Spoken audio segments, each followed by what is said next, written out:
Hello students, अभी हम पढ़ रहे थे किसी भी फंक्शंस का पीरियड निकालना। तो हमने देखा कि कैसे ट्रिग्नोमेट्रिक फंक्शंस जो होते हैं सारे के सारे पीरियोडिक होते हैं। sin x, cos x, cot x, tan x, cosec x, sec x सारे के सारे फंक्शन कैसे हैं? पीरियोडिक फंक्शन है, जिसमें tan x और cot x का पीरियड पाई है, बाकी सारे फंक्शंस का पीरियड कितना है? 2 पाई। अब हम देख रहे हैं नेक्स्ट टॉपिक है, नेक्स्ट है इसमें टू फाइंड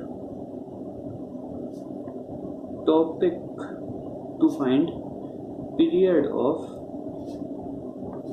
कंपोजिट फंक्शन। अब मैं निकाल रहे हैं पीरियड किसका? कंपोजिट फंक्शन का। अगर इससे पहले का आपने अगर वीडियो नहीं देखा है तो मैंने डिस्क्रिप्शन में फर्स्ट वीडियो की लिंक डाल रखी है, आप वहां पे जाके देखें, तब जाके आपको ये वाला पार्ट अच्छे से क्लियर होगा। अब हम निकाल रहे हैं पीरियड ऑफ कंपोजिट फंक्शन।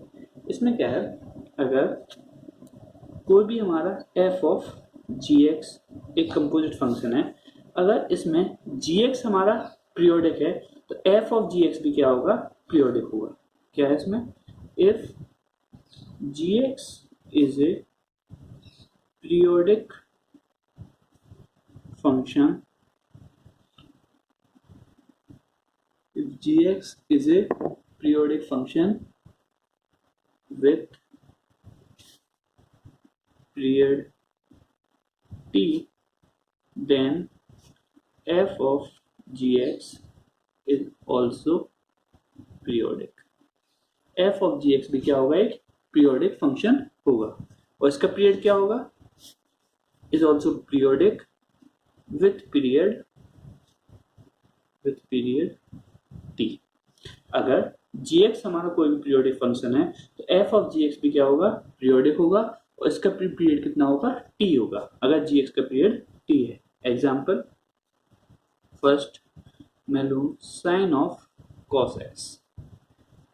यहाँ पर तो क्या है, साइन भी पीरियोडिक है, cos x भी पीरियोडिक है, तो cos x का पीरियड कितना होता है हमारा? 2 पाई। तो साइन ऑफ cos x का भी पीरियड कितना होगा? 2 पाई। सेकंड लेते हैं हम log ऑफ cos x। तो अब यहाँ पे log तो हमारा पीरियोडिक नहीं है, पर अंदर कौन सा फंक्शन है? cos x, इसका पीरियड कितना है? 2 पाई। तो पूरे के पूरे f ऑफ gx का भी log ऑफ cos x का पीरियड कितना हो जाएगा? 2 pi. Third, greatest integer function of cos x। अगर अब मैं लूं ग्रेटेस्ट इंटीजर फंक्शन तो मेरा पीरियोडिक नहीं है, पर cos x अंदर वाला फंक्शन क्या है? पीरियोडिक है, तो पूरे के पूरे फंक्शन का पीरियड कितना हो जाएगा? 2 पाई हो जाएगा। क्लियर? अब ये तो क्या था, अगर f पे डिपेंड नहीं कर रहा था, कभी हमारा फंक्शन f पर डिपेंड नहीं करेगा पीरियोडिक है या फिर नहीं है। नेक्स्ट पॉइंट, फर्स्ट पॉइंट हो गया। सेकंड पॉइंट, अगर हम f हमारा पीरियोडिक होता भी है तो if f(x) is periodic with period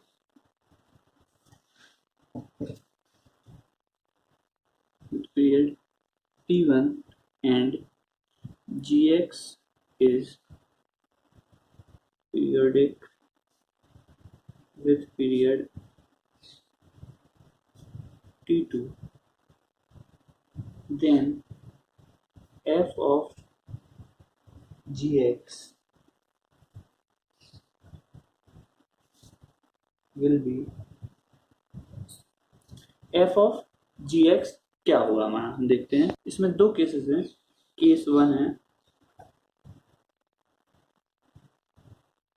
if gx is equal to ax plus b। अगर gx किसके बराबर है? ax plus b, तो हमारा फंक्शन क्या हो जाएगा?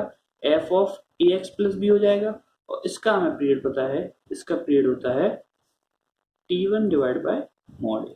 क्लियर? अगर हमारा gx फंक्शन एक लीनियर फंक्शन हो जाता है ax plus b, तो f ऑफ gx क्या हो जाएगा? f of ax plus b, और इसका पीरियड हमें पता है t1 divide by mod a। Case 2 जो कि हमने लिख रखा है, if gx and fx are periodic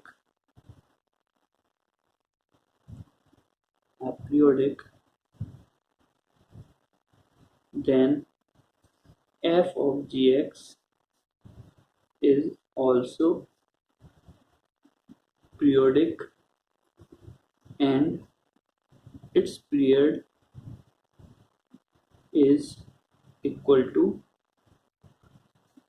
period of gx। Clear? अगर gx और fx दोनों ही पीरियोडिक हैं तो f ऑफ gx भी पीरियोडिक होगा और उसका पीरियड किसके बराबर होगा? gx के बराबर होगा। क्लियर?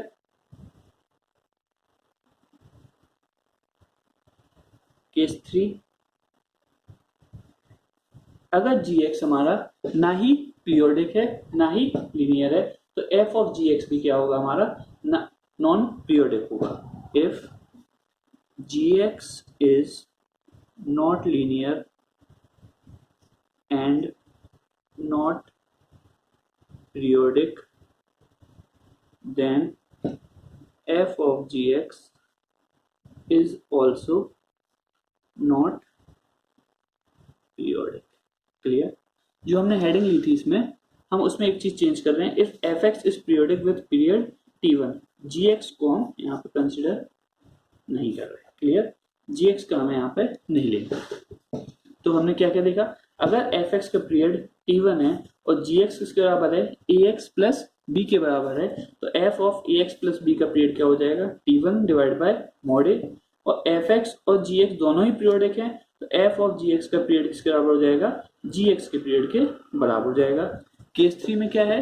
अगर gx ना ही लीनियर है ना ही पीरियोडिक है तो f ऑफ gx भी क्या होगा? हमारा पीरियोडिक नहीं होगा। क्लियर? एग्जाम्पल में लेते हैं। Find period of sine 3x plus 9। तो इसमें साइन का पीरियड कितना है? 2 पाई। अंदर कैसा है? लीनियर फंक्शन, तो इसका क्या हो जाएगा? 2 pi divide bye 3। First example. Second, greatest integer function of sine of 2x। तो अंदर क्या है? Sign 2x। साइन 2x क्या होता है? पीरियोडिक। और साइन 2x का पीरियड क्या होता है? साइन 2x का पीरियड होता है 2 pi divide by 2। So 2 pi divide by 2 equal to pi. और बाहर वाले फंक्शन से तो हमें मतलब ही नहीं। क्लियर? अगर यही क्या होता हमारा, अगर ऐसे लिखा होता sine greatest integer function of 3x तो ये क्या हो जाता? अब क्या है यहाँ पे? gx क्या है? Greatest integer function. और greatest integer function non periodic होता है तो sine of greatest integer function of 3x क्या हो जाएगा? Non periodic. ये भी क्या हो जाएगा? हमारा नॉन पीरियोडिक। अब मैं कुछ क्वेश्चन लूंगा जिनको हम बताएंगे कि पीरियोडिक हैं, जिनका पीरियड क्या है या फिर पीरियोडिक हैं या फिर नहीं है। क्लियर? फर्स्ट है मेरा अंडर रूट। क्वेश्चन लिख लेते हैं हम। क्वेश्चन है मेरा find the period of the following. Clear? First है under root of cos x। Second है cos of under root of x। Third है e to the power fractional part of x। आप इन सबके पीरियड लिखते जाइए। अभी मैं लिखूंगा तो आप क्रॉस चेक कर लीजिएगा। फोर्थ है हमारा fractional part of e raised to power x। Fifth है cos स्क्वायर x। सिक्स्थ है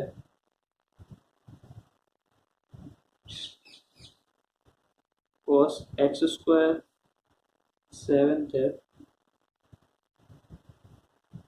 sine fractional part of x। Eighth है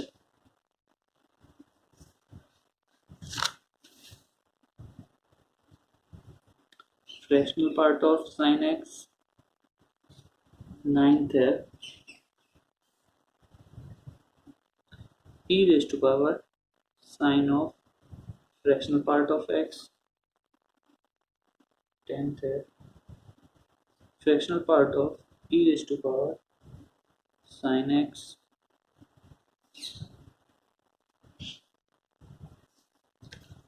इन 10 क्वेश्चन, ये 10 क्वेश्चन है, इनका हम पीरियड निकालते हैं। Under root of cos x, अगर कोई भी एफ एक्स का पीरियड t था तो under root of f x का पीरियड भी t रहता था। तो यहाँ पे जो cos x का पीरियड होगा वही क्या होगा, under root of cos x का पीरियड होगा। अगर आपको ये सब चीजें समझ में नहीं आ रही है कि मैं कैसे शॉर्टकट में जल्दी जल्दी बता रहा हूँ, तो आप मेरा लेक्चर फर्स्ट देखिए पीरियोडिक फंक्शन का, जिसकी लिंक मैंने डिस्क्रिप्शन में दे रखी है। तो under root of cos x का पीरियड क्या हो जाएगा, 2 pi cos of under root of x। अब यहाँ पे gx क्या काम कर रहा है, gx है अंडर रूट ऑफ x। तो अंडर रूट ऑफ x ना ही हमारा पीरियोडिक है ना ही लीनियर है, तो ये क्या हो जाएगा, नॉन पीरियोडिक। ये क्या हो जाएगा हमारा non periodic. e to the power fractional part of x।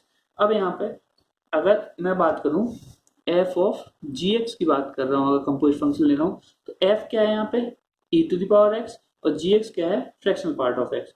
हमें पता है कि fractional part of x periodic होता है, तो f ऑफ gx का पीरियड क्या होगा, फ्रैक्शनल पार्ट ऑफ x के बराबर कितना होगा, 1।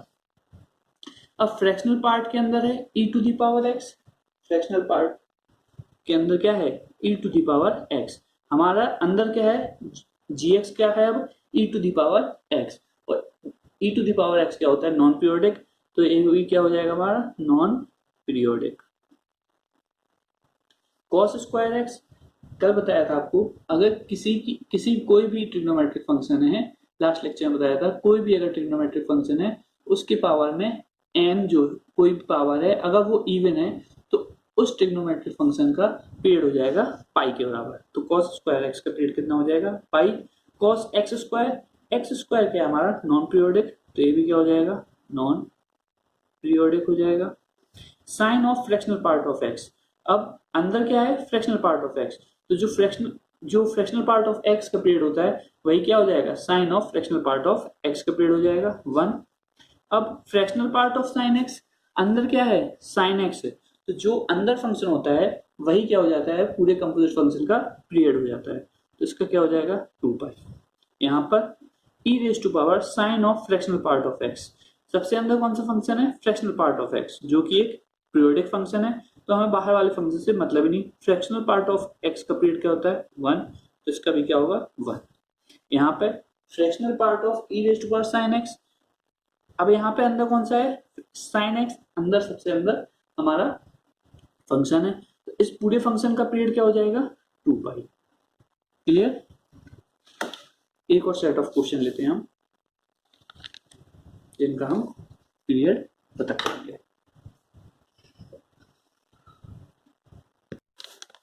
तो हमारा नेक्स्ट है 11th नंबर पे, sine of 3x + 2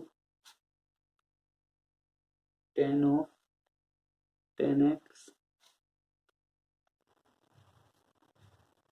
e raised to power 3x + 2 e raised to power fractional part of 3x + 2 है, e raised to power greatest integer function of x 16 है,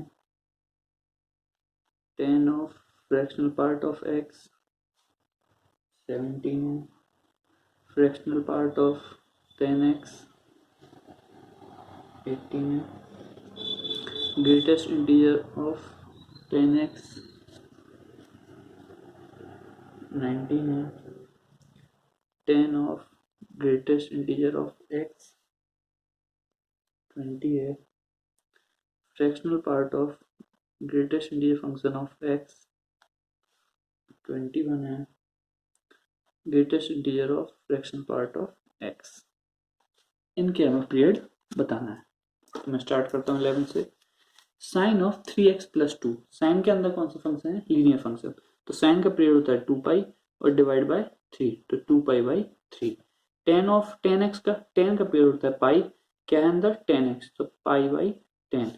e raise to power 3x + 2, यहाँ पर e क्या है हमारा non periodic है, और 3x + 2 भी क्या होता है नॉन पीरियोडिक, दोनों ही नॉन पीरियोडिक है, तो non periodic. e to the power fractional part of 3x + 2, तो अंदर क्या है फ्रैक्शनल पार्ट है, उसके अंदर 3x + 2, तो फ्रैक्शनल पार्ट ऑफ x का पीरियड 1, अंदर कैसा है, लीनियर फंक्शन, तो 1/3। एक्स का कोएफिशिएंट कहाँ जाता है, नीचे। E to the power greatest integer function of x, दोनों ही फंक्शन कैसे हैं, नॉन पीरियोडिक, तो ये भी non periodic. Ten of fractional part of x, दोनों ही फंक्शन यहाँ पे पीरियोडिक हैं, तो कौन सा, अंदर वाले फंक्शन का हम पीरियड नोट करेंगे। तो अंदर वाले फंक्शन का कौन सा है, फ्रैक्शनल पार्ट ऑफ एक्स, इसका period 1। Fractional part of 10x, अब अंदर कौन सा है, 10x है अंदर, तो इसका पीरियड हो जाएगा पाई, क्योंकि 10x का पीरियड होता है हमारा pi. Greatest integer function of 10x, अब अंदर है फंक्शन 10x और बाहर कौन सा है, ग्रेटेस्ट इंटीजर, तो ग्रेटेस्ट इंटीजर तो नॉन पीरियोडिक है, कोई बात नहीं, क्योंकि अंदर कैसा है, पीरियोडिक। अंदर वाला अगर फंक्शन पीरियोडिक है तो पूरा का पूरा फंक्शन हमारा पीरियोडिक होता है, तो 10x भी हमारा क्या होगा, periodic. Greatest integer function of 10x भी क्या होगा, पीरियोडिक, और 10x का पीरियड कितना होता है, पाई, तो इसका भी पाई। 10 of greatest integer function of x, अंदर वाला फंक्शन कैसा हो गया, अब नॉन पीरियोडिक, तो ये पूरा ही non periodic. Clear. Fractional part of greatest integer function of x, अंदर कौन सा है, ग्रेटेस्ट इंटीजर, ये कैसा होता है, नॉन पीरियोडिक, तो ये पूरा कैसा होगा, नॉन पीरियोडिक। अब बाहर क्या है, ग्रेटेस्ट इंटीजर, अंदर कैसा है, फ्रैक्शनल पार्ट, तो अंदर वाला क्या है, पीरियोडिक है, तो ये भी पीरियोडिक होगा और इसका पीरियड होगा 1। क्लियर, इसका पीरियड क्या होगा, 1। अभी तक हमने पढ़ा कि हम कैसे फंक्शंस का पीरियड निकाल सकते हैं। हम कुछ पढ़ते हैं, कुछ एक्सेप्शनल केस भी होते हैं जहां से अगर हम अपने बेसिक रूल्स लगाएं तो हमारा पीरियड गलत हो जाता है। उन केसेस में हम क्या करेंगे या फिर कैसे पहचानेंगे कि गलत हो रहा है या फिर हमारा जो भी आंसर आया है वो हमारा सही है या फिर गलत है। तो एक क्वेश्चन लेते हैं। क्वेश्चन है, find period of sin 4 raised to power x plus cos to the power 4 x। अगर इसका हमें पीरियड निकालना है तो सॉल्यूशन कैसे निकालते थे, हम जो हमने मेथड पढ़ा है उस मेथड से निकाल के देखते हैं। हम क्या करते थे, इस फंक्शन का पीरियड साइन की पावर, साइन एक्स का पीरियड होता है 2 पाई, लेकिन अगर साइन के पावर में इवन नंबर है तो इसका पीरियड क्या होता है, पाई। यहाँ पे 4 इवन नंबर, इसका पीरियड पाई होगा, इसका पीरियड पाई होगा। और फिर हम क्या करते थे, अगर एफ एक्स प्लस जी एक्स दो फंक्शन है, उनका अगर पीरियड निकालना है तो एफ एक्स प्लस जी एक्स का पीरियड क्या होगा, एलसीएम ऑफ जो भी एफ एक्स का पीरियड था और जो भी जी एक्स का पीरियड था। तो यहाँ पे हम एलसीएम किसका लेंगे, एलसीएम पाई कोमा पाई, तो एल पाई और पाई का एलसीएम क्या आएगा, पाई। तो हमारे जो हमने पढ़ा है उसके अकॉर्डिंग इसका पीरियड क्या होना चाहिए, पाई होना चाहिए। लेकिन अगर मैं इसको, लेकिन हमारा मेन पीरियड की डेफिनेशन क्या होती है, अगर कोई भी फंक्शन पीरियोडिक है तो वो f x plus t equal to f x होता है, और टी क्या होता है हमारा मिनिमम वाला हमें लेना चाहिए, तभी क्या होता है फंडामेंटल पीरियड, तभी क्या होता है फंडामेंटल पीरियड। टी क्या होना चाहिए, अगर मिनिमम वैल्यू लेते हैं तो ये क्या होगा फंडामेंटल पीरियड। अब मैं क्या करता हूँ, मेरा एफ एक्स है साइन की पावर 4x प्लस कॉस की पावर 4x, मैं क्या करता हूँ F of x plus pi by 2, x की जगह x प्लस पाई बाई 2 रखता हूँ, तो साइन की power 4 pi by 2 plus x plus cos to the power 4 pi by 2 plus x. तो sine pi by 2 plus x कितना होता है, कॉस एक्स होता है, तो ये जाएगा cos to the power 4 x plus cos to the power cos pi by 2 plus x कितना होता है, माइनस साइन एक्स होता है, उसकी पावर में 4 है, तो यहाँ पर पॉजिटिव हो जाएगा साइन की पावर 4 एक्स। तो F of x plus pi by 2 किसके बराबर आ गया, हमारे एफ एक्स के बराबर आ गया। इसका मतलब कि एफ एक्स का पीरियड कितना है, f x has period pi by 2, F x का पीरियड कितना होगा पाई बाई 2, लेकिन हमने जो मेथड हमने पढ़ा है उसके अकॉर्डिंग पीरियड पाई आ रहा था। तो क्या जो चीज हम बता चुके हैं क्या होता है कभी कभी, जैसे साइन एक्स है, साइन एक्स का पीरियड होता है 2 पाई, उसकी साइकिल अगर मैं 4 पाई की साइकिल लूँ वो भी क्या करेगी, अपने आप को रिपीट करती है। तो 2 पाई के जितने भी मल्टीपल होंगे वो वाली साइकिल भी क्या कर रही होगी, साइन एक्स की रिपीट कर रही होगी। वैसे ही पाई/2 इस एफ एक्स का पीरियड आया है पाई/2, तो जो पाई/2 है तो इसका पाई पे भी रिपीट कर रही होगी, 2 पाई पे भी रिपीट कर रही होगी, 4 पाई पे भी रिपीट कर रही होगी। तो साइकिल क्या करेगी, पाई/2 के मल्टीपल्स पे रिपीट करती है। तो कभी भी अगर हम ऐसे अगर पीरियड निकालते हैं उसका इस टाइप से आता है तो हम उसको डिवाइड बाय हाफ करके भी एक बार चेक कर लेंगे कि हमारा पीरियड सही आया कि नहीं आया। जैसे बाई चांस कभी पीरियड पाई/2 आया तो हम चेक कर सकते हैं कि वो पाई/4 का पीरियड हो भी सकता है या फिर नहीं। मोस्टली केसेस में आपका आंसर सही आएगा, लेकिन एक बार होता है कभी कभी गलत हो जाता है। तो अगर पीरियड आया तो मैंने पाई/2 पे चेक किया, पाई/2 पे फॉलो कर गया, तो हमारा पीरियड क्या हो गया, पाई/2। तो हम बेसिक डेफिनेशन जो पीरियोडिक फंक्शन की है, f of x plus t equal to f x, जो भी इससे आएगा हमारा पीरियड इस फॉर्मूले से, वो हमेशा सही होने वाला है। जो भी टी की वैल्यू के लिए, टी की मिनिमम वैल्यू के लिए इसको सेटिस्फाई करेगा, वही क्या होगा, हमारे फंक्शन का पीरियड होगा। टी की क्या होना चाहिए, मिनिमम वैल्यू होना चाहिए। क्लियर। एक और क्वेश्चन लेते हैं हम। क्वेश्चन है हमारा, फाइंड द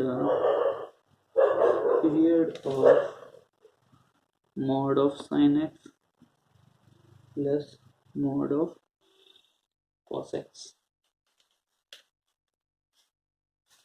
ऑप्शन है पाई/2,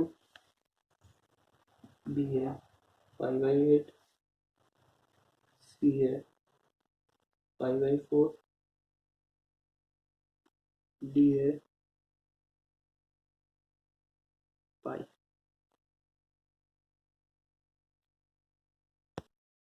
ये साइन ऑफ, क्वेश्चन है mod of sin of 4x plus mod of cos 4x। Clear. तो हमें किसका पीरियड निकालना है, हमारे पास एफ एक्स है mod of sin 4x plus mod of cos 4x। तो mod of sin x का पीरियड पाई होता है, mod of cos x का पीरियड पाई होता है, लेकिन यहाँ पे 4x है तो इसका पीरियड हो जाएगा पाई/4, इसका भी पीरियड क्या हो जाएगा, पाई/4। तो मुझे क्या करना है, अगर मुझे एफ एक्स का पीरियड चाहिए जो कि इस f1x प्लस f2x का पीरियड के बराबर होगा, तो मुझे क्या कर लेना पड़ेगा, पाई/4 और पाई/4 का एलसीएम लेना पड़ेगा। एलसीएम किसका लेना पड़ेगा, पाई/4 और पाई/4, तो ये भी क्या हो जाएगा, पाई/4। तो एफ एक्स का पीरियड क्या होना चाहिए, पाई/4। ये तो क्या हो गया जब हमने जनरल मेथड से लगाया, और मुझे देखिएगा पाई/4 ऑप्शन भी है। तो क्या करते हैं बच्चे जल्दी में, पाई/4 पे टिक लगा के आगे बढ़ जाते हैं। लेकिन क्या बताया कि हमें क्या करना है, एक बार इसको पाई/4 को जो भी हमारा पीरियड आ रहा है उसको डिवाइड बाय 2 करके और यहाँ पर रख के हम चेक करेंगे। तो पाई/4 को डिवाइड किया 2 से तो क्या होगा, पाई/8। तो एफ एक्स क्या था, mod of sine 4x plus mod of cos 4x। तो एफ एक्स प्लस पाई/8, एक्स की जगह हमने क्या रखा, पाई/8, साइन 4x प्लस पाई/8 प्लस कॉस 4x प्लस पाई/8, साइन मॉड में 4 का मल्टीप्लाई किया तो 4x प्लस पाई/2 plus mod cos 4x plus पाई/2। क्लियर। अब साइन पाई/2 प्लस थीटा कितना होता है, साइन पाई/2 प्लस थीटा कॉस थीटा, तो यहाँ पर कॉस 4x प्लस यहाँ पे कॉस पाई/2 plus theta minus sine theta, mod के अंदर है तो साइन 4x। तो एफ एक्स प्लस पाई/8 किसके बराबर आ गया, हमारा एफ एक्स के बराबर आ गया। तो एफ एक्स का पीरियड क्या होगा, एफ एक्स का पीरियड होगा पाई/8। एफ एक्स का पीरियड कितना होगा, पाई/8, ना कि पाई/4। तो यहाँ पे क्या होता है, छोटी छोटी कभी कभी मिस्टेक हो जाती है, इसलिए इस चीज का ध्यान रखें कि जो भी हमारा एलसीएम है उसको डिवाइड बाय 2 करें और एक बार फंक्शंस में रख के देख लें कि क्या क्या पता वो उसको सेटिस्फाई कर रहा होगा, तो वही क्या हो जाएगा, हमारा पीरियड हो जाएगा। इसका आंसर है 8। नेक्स्ट क्वेश्चन है हमारा, if T1 is period of y e to the power 3 times of x minus greatest integer function of x, and T2 is period of y equal to 3 e to the power 3x minus greatest integer function of 3x, then A option है आपके पास T1 equal to T2, B T1 equal to T2 by 3, C T1 equal to 3 times of T2, और D option है 3T1 equal to 2 times of T2। तो हमारे पास दो function दिए गए हैं, एक का पीरियड उसने बोला T1 है, दूसरे का फंक्शन का पीरियड उसने बोला T2 है। हमें दोनों फंक्शन के पीरियड का रिलेशन निकालना है। सिंपल क्वेश्चन है। अब मैं क्या करूंगा, एक फंक्शन एक बार में लूंगा, उसका पीरियड निकालूंगा। पहले मैं फर्स्ट फंक्शन लेता हूँ y equal to e to the power 3 times of x minus greatest integer function of x। Clear.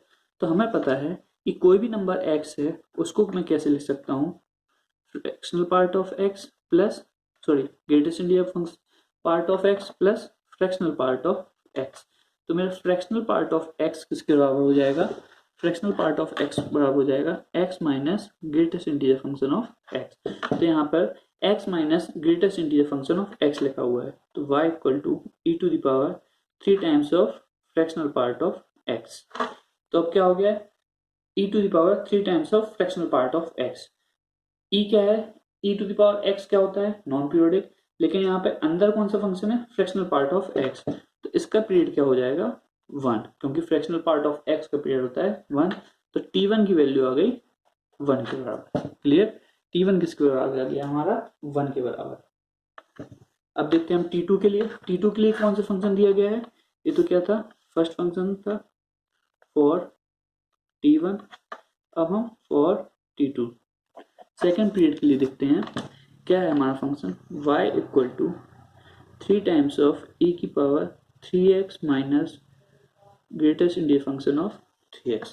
अब यहाँ पे क्या है, x की जगह 3x है दोनों जगह, तो x minus greatest integer function क्या था, फ्रैक्शनल पार्ट ऑफ x था। तो अब 3x minus greatest integer function of 3x किसके बराबर हो जाएगा, होगा फ्रैक्शनल पार्ट ऑफ 3x के बराबर। तो ये हो जाएगा y इक्वल टू 3 e की power fractional part of 3x। Clear. अब फिर से वही सेम चीज करेंगे, e क्या है नॉन पीरियोडिक, लेकिन फ्रैक्शनल पार्ट ऑफ x क्या है हमारा पीरियोडिक है, और यहाँ पे कैसा है लीनियर फंक्शन। तो इस पूरे फंक्शन का पीरियड हो जाएगा, फ्रैक्शनल पार्ट ऑफ x का पीरियड होता है 1, और x के कोएफिशिएंट से डिवाइड कर देंगे तो 1/3। इसका पीरियड क्या हो जाएगा 1/3। तो 1/3 किसकी वैल्यू आ गई, T2 की वैल्यू। 1/3 किसकी वैल्यू आ गई, T2 की वैल्यू। तो यहाँ से मुझे क्या पता चला, अगर मैं फर्स्ट और सेकंड को कंपेयर करूं तो मुझे क्या मिलेगा, T2 equal to T1/3। T2 किसके बराबर हो गया, T1/3, या फिर T1 equal to 3 times of T2।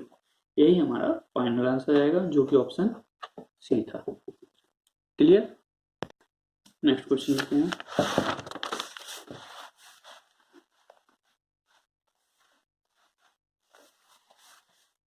Question है, late fx satisfy fx plus fx plus 10 equal to f of x plus 5 equal to plus f x plus 15। एक कोई F x function है, वो किसको सेटिस्फाई करता है, f x plus f x plus 10 equal to f x plus 5 plus f x plus 15। Then prove that fx is a periodic function। हमें proof करना है कि fx क्या है, पीरियोडिक फंक्शन है। करते हैं। गिवन क्या है इसमें, गिवन है fx plus f x plus 10 equal to f of x plus 5 plus f x plus 15। Clear, इसको फर्स्ट मान लेते हैं। F x plus 10 equal to f x plus 5 plus f x plus 15। इसको हमें प्रूफ करना है periodic है। तो मैं कोशिश करूंगा कि मुझे सिर्फ दो टर्म्स मिले। यहाँ पर जो चार टर्म्स दिख रहे हैं, एक इसमें कन्वर्ट हो जाए दो टर्म्स में। तो मैं अगर यहाँ पे इस पूरे फंक्शन में x से जाके x प्लस 15 रख दूं, तो मुझे जो चीज यहाँ पर मिल रही है वो चीज कहाँ पे मिल जाएगी, मुझे LHS में मिल जाएगी। तो मैं क्या करूंगा, x को x प्लस 5 से रिप्लेस करता हूँ। तो हर जगह जहां जहां x है वहां पर x प्लस 5। तो यहाँ पे क्या हो जाएगा, f x plus 5 plus x plus 10, x की जगह x plus 5 plus 10 f x plus 15 equal to यहाँ पर x की जगह x प्लस 5 तो f x प्लस 10 प्लस यहाँ पर f x प्लस 20। क्लियर, यह हमें मिल गई सेकेंड इक्वेशन। क्योंकि यहाँ पे पूरी इक्वेशन किसके लिए, x की हर वैल्यू के लिए सेटिस्फाई कर रही थी। तो मैंने क्या किया, x को x प्लस 5 से रिप्लेस किया। तो यहाँ पे क्या मिल गया, f x plus 5 plus f x plus 15 equal to f x plus 10 plus f x plus 20। तो f x plus 5 plus f x plus 15 किसके बराबर है, f x plus f x plus 10। तो फ्रॉम फर्स्ट इसकी जगह हम क्या रख देंगे, इस चीज को रख देंगे। तो f x plus f x plus 10 equal to क्या हो जाएगा, f x plus 10 plus f x plus 20। F x plus 10 दोनों साइड से cancel, f x equal to f x plus 20। और यही क्या होती है, किसी भी पीरियोडिक फंक्शन की डेफिनेशन होती है। क्या, एफ एक्स किसके बराबर होना चाहिए, एफ एक्स प्लस टी के बराबर होना चाहिए। क्लियर, तो हमने प्रूफ कर दिया कि इस फंक्शन का, ये फंक्शन कैसा है, एफ एक्स हमारा पीरियोडिक फंक्शन है, क्योंकि f x equal to f x plus 20। अब टी इक्वल टू आया हमारा 20, तो टी हमारा फंक्शन कैसा हो गया, पीरियोडिक हो गया। अब इस फंक्शन का पीरियड 20 हो भी सकता है या फिर उससे कम भी हो सकता है। क्लियर, नेक्स्ट क्वेश्चन लेते हैं। क्वेश्चन है हमारा, for the function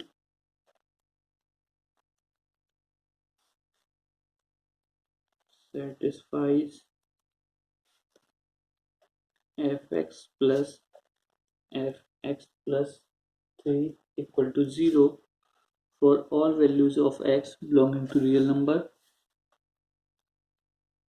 find the period। हमें इस फंक्शन का पीरियड निकालना है। क्लियर, कैसे निकालेंगे हम फंक्शन का पीरियड, हमें गिवन क्या है, गिवन है हमें f x plus f of x plus 3 equal to 0।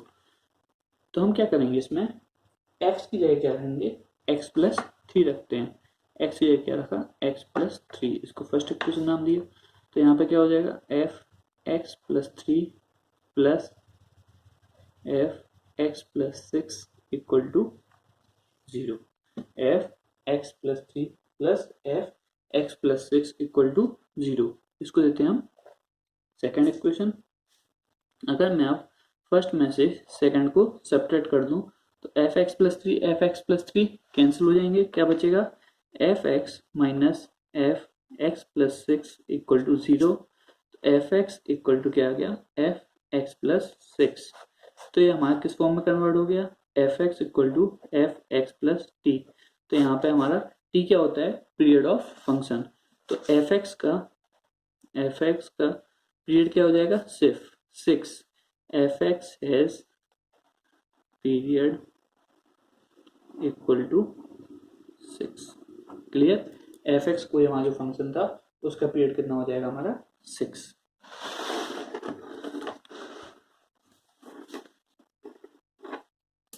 Next question है हमारा, draw the graph of y equal to ln fractional part of x। Clear. हमें किसका ग्राफ ड्रॉ करना है, y equal to ln fractional part of x का। तो सबसे पहले तो इसका पीरियड निकालते हैं। लॉगरिथमिक फंक्शन क्या होता है, नॉन पीरियोडिक, लेकिन अंदर कौन सा फंक्शन है, फ्रैक्शनल पार्ट ऑफ x, जो कि पीरियोडिक होता है और इसका पीरियड है 1। क्लियर।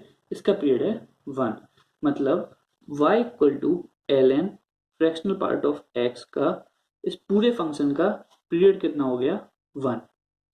और पीरियड क्या डिफाइन करता है कि अगर 1 अगर पीरियड है तो इस फंक्शन का ग्राफ जैसा 0 से 1 के बीच में होगा वैसा ही 1 से 2 के बीच में होगा, सेम वैसा ही 2 से 3 के बीच में होगा, और वैसा ही 3 से 4 के बीच में, और नेगेटिव साइड में भी जाएंगे तो -1 से 0 तक भी सेम ग्राफ रहेगा।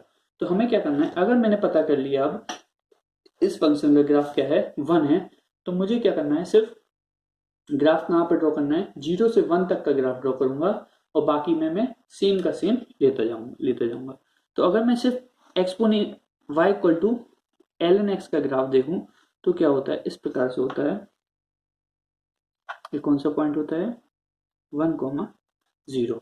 अब हमें कहां से ग्राफ 0 होता है 1 होता है। अब हमें कहां से कहां ग्राफ ड्रॉ करना है, हमें सिर्फ ग्राफ ड्रॉ करना है 0 से 1 के लिए। फॉर x बिलोंगिंग टू 0 से लेकर 1,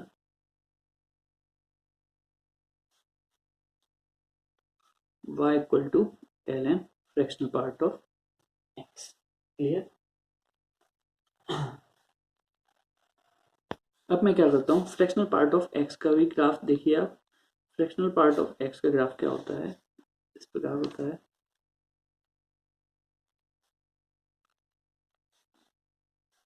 वन टू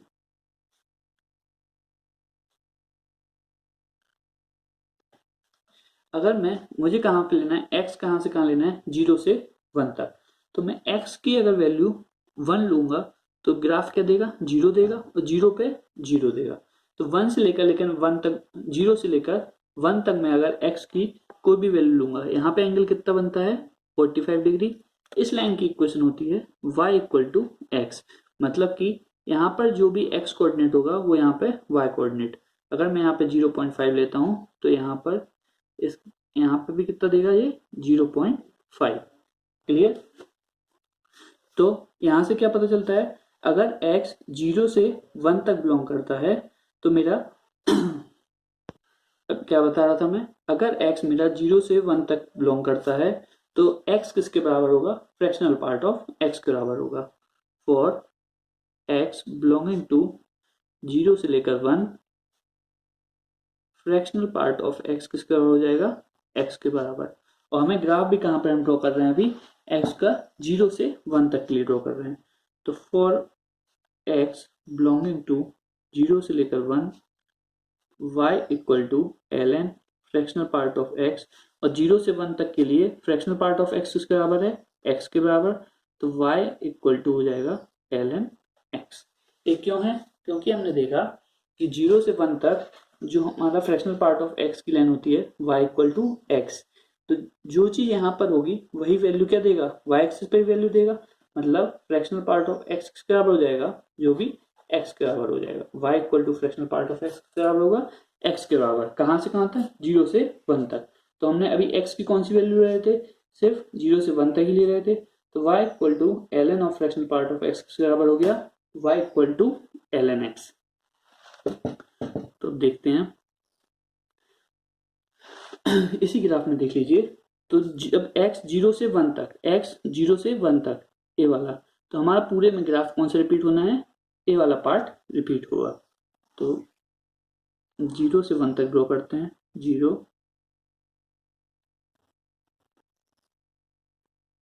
1, तो हमारा ग्राफ क्या आएगा, कुछ इस प्रकार आ रहा होगा 0 से 1 तक।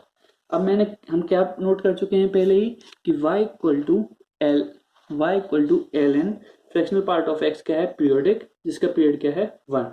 तो अब जो 0 से 1 तक के बीच में साइकिल हो रही होगी वही क्या हो रही होगी, 1 से 2 के बीच में भी साइकिल हो रही होगी इसकी। यहाँ पर कैसा ओपन इंटरवल है, यहाँ पर भी क्या हो रहा होगा, सेम साइकिल आ जाएगी। यहाँ पर भी सेम साइकिल, अगर मैं नेगेटिव साइड देखूं तो यहाँ पर भी इसकी सेम साइकिल हम ड्रॉ कर सकते हैं। तो ये ग्राफ हो गया हमारा y equal to L N fractional part of x के लिए। क्लियर। अब इसी कंसेप्ट पे हम क्वेश्चन एक ग्राफ ड्रॉ करेंगे y equal to 1 upon fractional part of x का। इसको मैं थोड़ी जल्दी जल्दी ड्रॉ कर देता हूँ आपको। अब जो पुराना कंसेप्ट है सेम उसी पे डिपेंड करेगा। सबसे पहले इस पूरे y equal to 1 upon fractional part of x का पीरियोडिक है या नहीं है। Fractional part of x periodic है तो 1 अपॉन एफ एक्स, अगर एफ एक्स पीरियोडिक होता है तो 1 अपॉन एफ एक्स भी पीरियोडिक होता है, और 1 अपॉन एफ एक्स का पीरियड भी क्या होता है, एफ एक्स के बराबर। तो 1 upon fractional part of x का पीरियड होगा 1। तो मतलब हमें ग्राफ कहाँ से कहाँ ड्रॉ करना है, 0 से लेकर 1 के बीच में। तो x बिलोंगिंग टू 0 से लेकर 1, y equal to 1 upon fractional part of x equal to 1 upon x। Clear, ये चीज क्लियर होगी। अब हम देखते हैं 0 से 1 तक के बीच में 1 अपॉन x का ग्राफ ड्रॉ कर लेते हैं।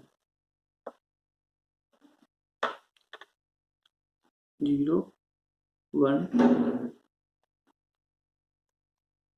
x की वैल्यू 1 पर कितनी होगी, 1, और ये ग्राफ कुछ इस प्रकार से होता है। 1 अपॉन x का ग्राफ 0 से 1 के बीच में इस प्रकार रहता है। क्लियर। 1 अपॉन x का पूरा ग्राफ कैसा होता है, इस प्रकार रहता है। तो हमने क्या किया, 0 से 1 के बीच का ग्राफ ले लिया, ये वाला। अब यही ग्राफ क्या होगा, पूरे में रिपीट होगा।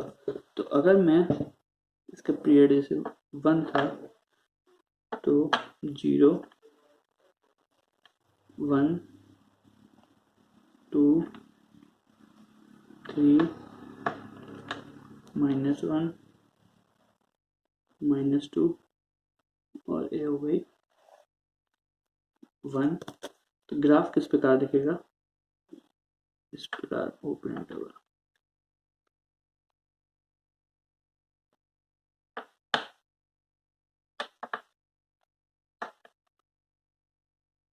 क्लियर, ग्राफ इस प्रकार रहेगा हमारा। एक इसके लिए ग्राफ हो गया y equal to 1 upon fractional part of x के लिए। नेक्स्ट क्वेश्चन लेते हैं। क्वेश्चन है, if period of fx equal to 10 under root of k greatest integer function of k into x is pi, where box denotes greatest integer function, then a option है हमारा 2, k कहाँ पे 1 और 2 के बीच में, b ऑप्शन है कि 1 के बराबर है और 2 से छोटा है, सी ऑप्शन है हमारा कि 1 या 2 के बराबर है, डी ऑप्शन है हमारा नहीं। क्लियर। इसको लेते हैं हम सॉल्व करने की कोशिश करते हैं। क्या बोल रहा है वो कि क्वेश्चन बोल रहा है हमारा कि F x equal to 10 under root of greatest integer function of k dot x, इसका पीरियड पाई है। तो 10x का भी पीरियड क्या होता है, पाई होता है। तो अगर 10x का पीरियड पाई होता है तो जो भी यहाँ पे नंबर होगा इसकी वैल्यू क्या होनी चाहिए, 1 के बराबर होना चाहिए, क्योंकि 10 एक्स का पीरियड पाई होता है और टेन ए एक्स का पीरियड कितना होता है, पाई अपॉन मॉड ए। तो अगर इस पूरे फंक्शन का पीरियड पाई है तो इस ए की वैल्यू क्या होनी चाहिए यहाँ पर बराबर, ए यहाँ पर क्या है, under root of greatest integer function of k है, तो इसकी वैल्यू 1 के बराबर होना चाहिए। तो under root greatest integer function of k की वैल्यू क्या होनी चाहिए, 1 होनी चाहिए। दोनों साइड स्क्वायर करें तो greatest integer function of k की वैल्यू 1 होनी चाहिए। अब हमें बताना है कि greatest integer function of k की वैल्यू 1 कब होती है। अगर मैं नंबर लाइन पे देखूं 0 1 2, तो अगर 1 से लेकर 1 पे क्लोज सर्कल, 1 से लेकर मैं 2 तक जाऊं, 2 पे ओपन सर्कल लगाऊं, तो हमें अगर के यहाँ पर लाई करता है तो हमें ग्रेटेस्ट इंटीजर फंक्शन की वैल्यू क्या होती है, 1। तो के हमारा कहाँ से कहाँ होगा, के हमारा 2 से छोटा होना चाहिए और 1 के बराबर होना चाहिए। तो कौन सा ऑप्शन मैच कर रहा है, बी ऑप्शन। तो हमारा बी हमारा आंसर हो जाएगा। क्लियर। एक और क्वेश्चन लेते हैं जल्दी से। क्वेश्चन है हमारा find period of y equal to x plus sine x minus greatest integer function of x। तो क्या होगा इसका, y equal to x minus greatest integer function of x plus sine x. x minus greatest integer function of x कैसे लिख सकता हूँ मैं, fractional part of x plus sine x. Fractional part of x का period 1, sine x का period 2 pi. 1 और 2 पाई, ए है एक रेशनल नंबर, ए है इरेशनल नंबर, दोनों का एलसीएम हम नहीं ले सकते। कभी भी रेशनल और इरेशनल नंबर का एलसीएम नहीं ले सकते हैं। तो ये फंक्शन कैसा हो जाएगा, नॉन पीरियोडिक। जिसका पीरियड ही नहीं है तो ये फंक्शन कैसा हो जाएगा, नॉन पीरियोडिक।